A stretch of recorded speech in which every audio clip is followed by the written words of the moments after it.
नमस्कार दोस्तों, जय श्री राम जय श्री राम जय श्री राम। दोस्तों, हम आपके समक्ष महाभारत से जुड़ी हुई नई कहानी लेके उपस्थित हैं। महाभारत किसकी गलती के कारण हुआ? महाभारत क्यों हार गए कौरव लोग? महाभारत में जब ये तय हो गया कि कौरव और पांडवों के बीच युद्ध होगा, तब अर्जुन और दुर्योधन श्री कृष्ण से मदद मांगने द्वारिका गए। पहले दुर्योधन पहुंचा, उसके बाद अर्जुन।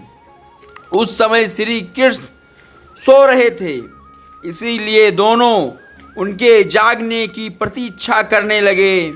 कुछ देर बाद श्री कृष्ण ने आंखें खोली तो उन्हें सबसे पहले अर्जुन को देखा, क्योंकि वह श्री कृष्ण के पैरों के पास बैठा था।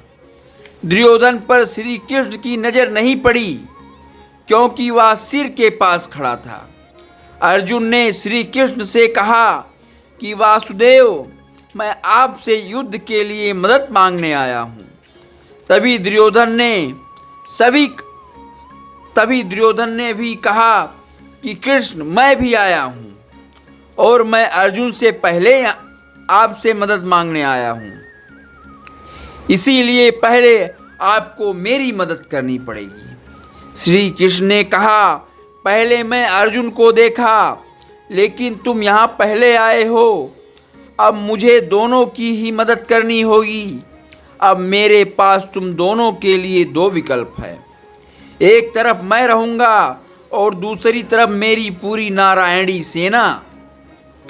तुम दोनों तय कर लो किसे क्या करना चाहिए, लेकिन ध्यान रहे, मैं युद्ध में शस्त्र नहीं उठाऊंगा। अर्जुन ने कहा कि मुझे तो आपका साथ चाहिए।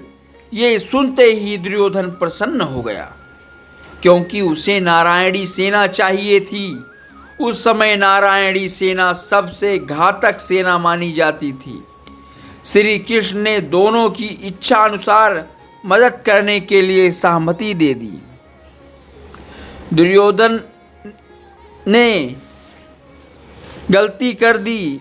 इस प्रसंग में दुर्योधन ने सबसे बड़ी गलती कर दी। उसने श्री कृष्ण को छोड़कर नारायणी सेना मांग ली, जबकि अर्जुन ने श्री कृष्ण को मांगा।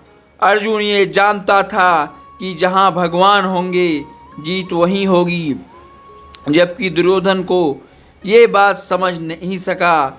युद्ध में समय पर श्री कृष्ण ने पांडवों की रक्षा की। दुर्योधन की इस गलती की वजह से कौरव ये युद्ध हार गए। अंग्रेजी में संपूर्ण महाभारत 2 बार अनुवादित की गई थी। पहला अनुवाद 1883 से 1896 के बीच किसारी मोहन गांगुली ने किया था और दूसरा मनमथनाथ दत्त ने 1895 से 1905 के बीच किया था। 100 साल बाद डॉक्टर देवराय तीसरी बार संपूर्ण महाभारत का अंग्रेजी में अनुवाद कर रहे हैं। प्रत्येक के घर में महाभारत होनी चाहिए। महाभारत को पंचम वेद कहा गया है। यह ग्रंथ भारत देश के मन प्राण में बसा हुआ है। यह भारत की राष्ट्रीय गाथा है। इस ग्रंथ में तत्कालीन भारत का समग्र इतिहास वर्णित है। अपने आदर्श स्त्री पुरुष के चरित्रों से भारत में जनजीवन को यह प्रभावित करता रहा है। इसमें सैकड़ों पात्रों, स्थानों, घटनाओं तथा विचित्रताओं व विडंबनाओं का वर्णन है। महाभारत में कई घटना संबंध और ज्ञान विज्ञान की रहस्य छिपे हुए हैं। महाभारत का हर पात्र जीवंत है, चाहे वह कौरव, पांडव, कर्ण, कृष्ण हो या घृतुमन, शल्य, शिखंडी, कृपाचार्य हो। महाभारत सिर्फ योद्धाओं की गाथाओं तक सीमित नहीं है। महाभारत से जुड़े साफ वचन और आशीर्वाद में भी रहस्य छिपे हैं। दरअसल महाभारत की कहानी युद्ध के बाद समाप्त होनी नहीं होती। असल में महाभारत की कहानी तो युद्ध के बाद शुरू होती है, जो आज भी जारी है। जानकार जानते हैं कि वर्तमान युग महाभारत की ही देन है। खैर, हम आपको बताएंगे महाभारत के पात्रों की ऐसी विचित्र कहानियाँ जिसके बारे में आप शायद ही जानते होंगे।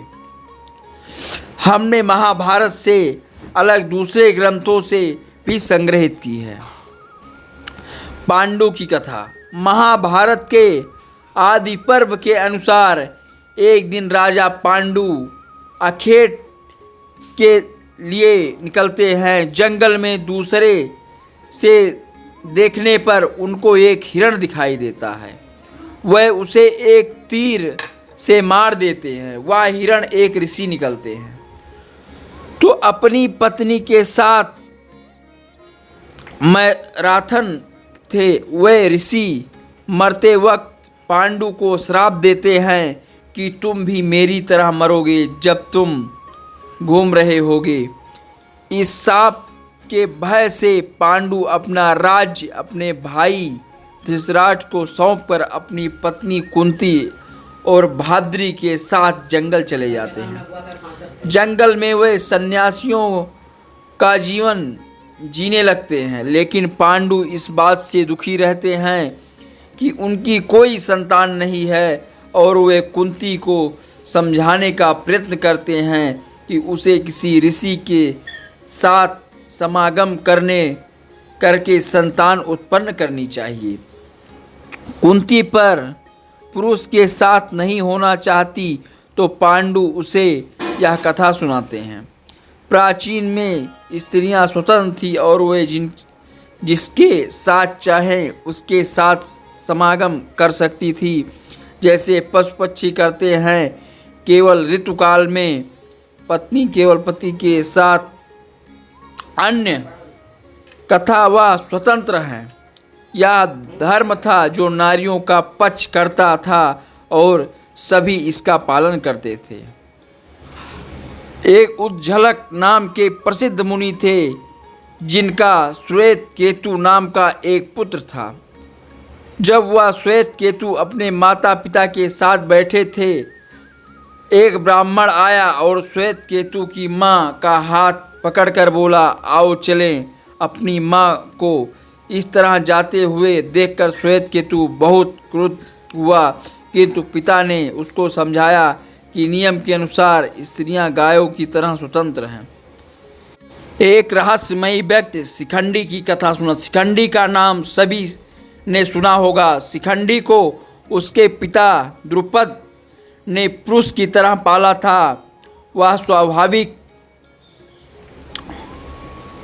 है कि उसका विवाह किसी स्त्री से ही किया जाना चाहिए। ऐसा ही हुआ, लेकिन शिखंडी की पत्नी को इस वास्तविकता का पता चला तो वह शिखंडी को छोड़कर अपने पिता के घर चली गई। क्रोधित पिता ने द्रुपद के विनाश की चेतावनी दे दी। हताश शिखंडी जंगल में जाकर आत्महत्या करने लगा। तभी एक यक्ष ने उपस्थित होकर उसकी स्थिति पर दया करते हुए रात भर के लिए लिंग उसे दे दिया ताकि वह अपना पुरुषत्व सिद्ध कर सके। हालांकि यक्ष की यह हरकत से यक्षपति कुबेर नाराज हो गए और उन्हें उस यक्ष को शाप दे दिया कि शिखंडी जीते जी उसे अपना वापस नहीं मिल पाएगा। यह शिखंडी महाभारत में भीष्म के घायल होने और अंततः उनकी मृत्यु का कारण बना।